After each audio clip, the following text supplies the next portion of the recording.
Good morning बच्चों। हमने समझा पहले संज्ञा क्या है, संज्ञा के बारे में।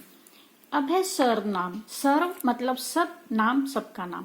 यानी जब हम संज्ञा की पूर्ण आवृत्ति बार बार न हो, एक ही वस्तु का नाम बार बार ना आए, व्यक्ति का नाम बार बार ना आए, उससे बचने के लिए जिन शब्दों का प्रयोग करते हैं ना बेटा, उन्हें सर्वनाम कहते हैं। किस तरह से, जैसे जैसे मैं कहूं, आपको एक एग्जाम्पल देती हूँ कि सीता सुबह उठी, सीता ने ब्रश किया, सीता फिर नहाने गई, सीता ने खाना खाया, सीता ने यूनिफॉर्म पहनी और फिर सीता स्कूल गई। तो बार बार सीता नाम शब्द का प्रयोग न करते हुए उसने शब्द का प्रयोग करूं मैं, उसने खाना खाया, वह स्कूल गई। तो जो वह है, उसने है, ये शब्द क्या कहलाएंगे? सर्वनाम कहलाएंगे बेटा। तो वाक्यों में संज्ञा की पूर्ण आवृत्ति बचाने के लिए संज्ञा के स्थान पर जिन शब्दों का प्रयोग किया जाता है उसे सर्वनाम कहा जाता है बेटा। सर्वनाम के जो भेद हैं वो है 6 टोटल। ठीक है, पुरुषवाचक सर्वनाम, अनिश्चयवाचक सर्वनाम और निश्चयवाचक सर्वनाम और संबंधवाचक सर्वनाम और निजवाचक सर्वनाम। निजवाचक सर्वनाम तो सबसे पहले हम करेंगे पुरुषवाचक सर्वनाम। पुरुषवाचक सर्वनाम में क्या होता है? जो सर्वनाम शब्द बोलने वाले, ठीक है, जैसे मैं बोल रही हूँ, बोलने वाले, सुनने वाले, तुम सुन रहे हो, मैं भी आ गया, तुम भी आ गया, और जो वहां उपस्थित नहीं है, और अन्य के बारे में बात की गई हो, अन्य के लिए प्रयोग हो, उसे पुरुषवाचक सर्वनाम कहते हैं। जैसे प्रथम पुरुष, मध्यम पुरुष, उत्तम पुरुष ले लो, मैं, तुम और वह, इन सब के लिए प्रयोग किए जाए उन्हें पुरुषवाचक सर्वनाम कहा जाता है। आगे निश्चयवाचक सर्वनाम।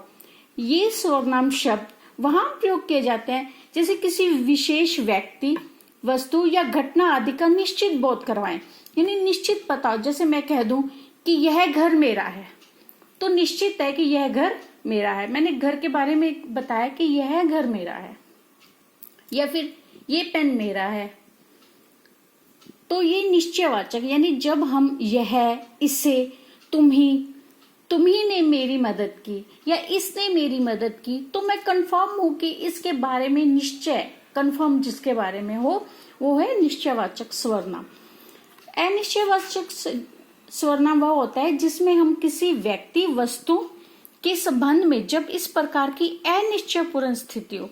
अनिश्चयपूर्ण स्थिति का मतलब यह है कि मैंने कुछ देखा, जमीन पर कुछ गिरा हुआ है, मुझे नहीं मालूम वो क्या गिरा हुआ है, पानी है या तेल है, मैंने बोला जमीन पर कुछ गिरा हुआ है, तो कुछ क्या है? अनिश्चयवाचक सर्वनाम है, यानी इसके बारे में मैं अच्छे से नहीं जानती।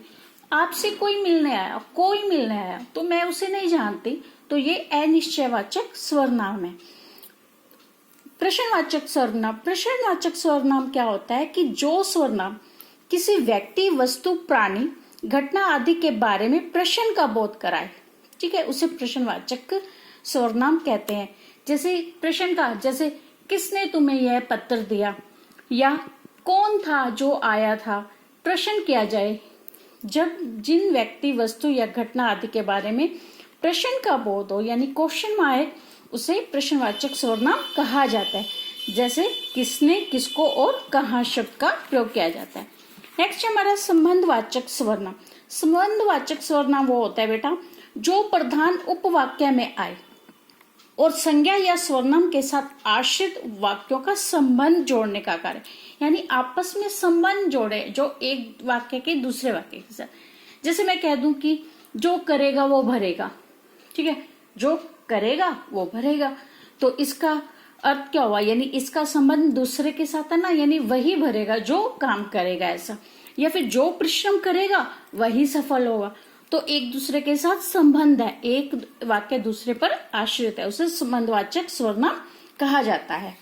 नेक्स्ट है हमारा निजवाचक सर्वनाम। निजवाचक सर्वनाम में क्या होता है कि जिन सर्वनामों का प्रयोग स्वयं के लिए किया जाता है उसे निजवाचक सर्वनाम कहा जाता है। जैसे मैं कह दूं कि मैं कल स्कूल गई, तो मेरा यानी अपने आप के साथ है, जैसे मैं अपने आप ये काम कर लूंगी, स्वयं के साथ मैं बात कर रही हूँ, स्वयं के बारे में कर रही हूँ, स्वयं के लिए जिन सर्वनामों का प्रयोग स्वयं के लिए किया जाए, जैसे अपने आप कर लेंगे, मैं स्वयं कर लूंगी, आप कल सभा में नहीं आए, आप यानी वो किया, मैंने उसको संबोधित करते हुए कहा है, तो ये है निजवाचक सर्वनाम।